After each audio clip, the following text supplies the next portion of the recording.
दोस्तों, technical education च्यानलमा सम्पूर्ण साथीहरूलाई नमस्कार। आजको भिडियोमा हामी सिक्न गइरहेका छौँ कि एडोब फोटोशप 7.0 मा हामी पासपोर्ट साइज फोटो कसरी बनाउन सकिन्छ र त्यो फोटो बनाइसकेपछि त्यसलाई सेभ कसरी गर्ने र प्रिन्टमा कसरी देख्ने त्यसैको बारेमा आजको भिडियो रहेको छ। ढिला नगरिकन आजको भिडियो सुरु गरौँ।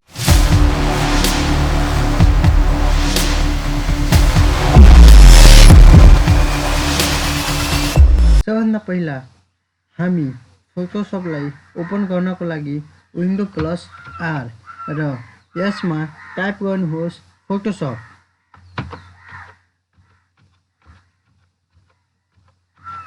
फोटोशप टाइप गरिसकेपछि ओकेमा क्लिक गर्ने।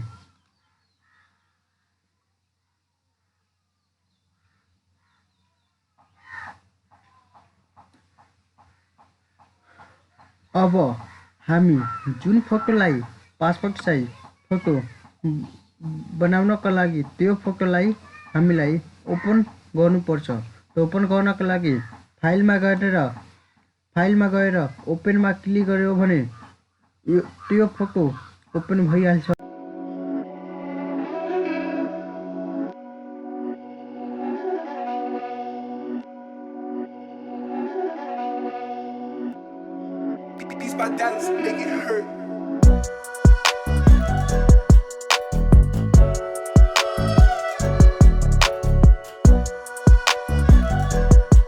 क्रोप टुलको सहायताबाट क्रोप गर्ने।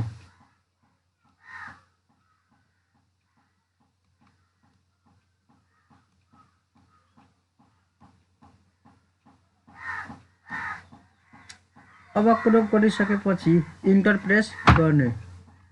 इन्टर प्रेस गरिकै बित्तिकै मुभ टुल सिलेक्ट गर्ने। न्यू पेज लिनको लागि सबभन्दा पहिला फाइलमा गएर न्यूमा क्लिक गर्यो भने हामीलाई एउटा न्यू पेज लिन सकिन्छ वा कन्ट्रोलको साथ एन बटन सिलेक्ट गर्यो भने एउटा न्यू पेज लिन सकिन्छ। अब यसको साइज राख्ने A4 खास गरी कुनै पनि photo passport size photo A4 मा प्रिन्ट गरिन्छ, त्यसैले हामीलाई A4 सिलेक्ट गर्ने। सिलेक्ट गरिसकेपछि यहाँ व्हाइट राख्ने। व्हाइट राखिसकेपछि यहाँ RGB कलर पनि राख्न सकिन्छ। अब यसलाई ओकेमा क्लिक गर्ने।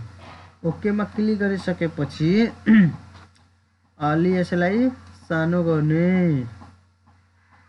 ओकेमा क्लिक गरिसकेपछि मुभ टुलको सहायताबाट यसलाई मुभ गरेर यहाँ ल्याउने। यहाँ ल्याएकै बित्तिकै अब यसलाई एरोको किबोर्डमा रहेको एरोको सहायताबाट यसलाई राम्रोसँग मिलाउने।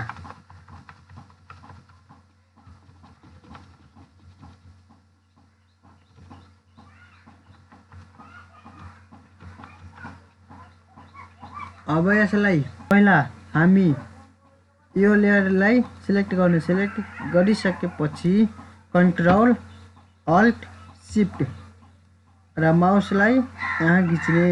यहाँ खिचेकै बित्तिकै फेरि कन्ट्रोल अल्ट शिफ्ट यसरी प्रेस गरिसकेपछि अब यो फोटोलाई राम्रोसँग मिलाउने।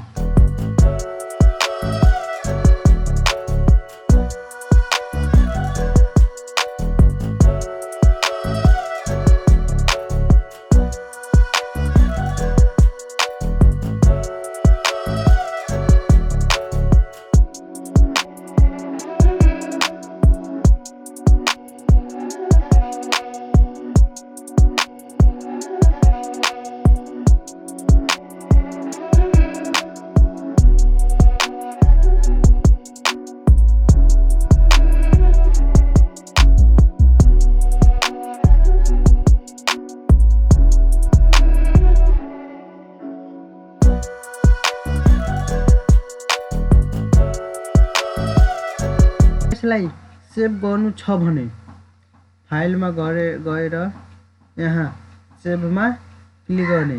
सेभमा क्लिक गरिसकेपछि यहाँ जेपीजी सिलेक्ट गर्ने। सिलेक्ट गरिसकेपछि म डेस्कटपमा यसलाई सेभ गर्नेछु। यसमा सेभ गर्ने र यसलाई ओके गर्ने। अब लिनुहोस्, यो फाइल सेभ भयो।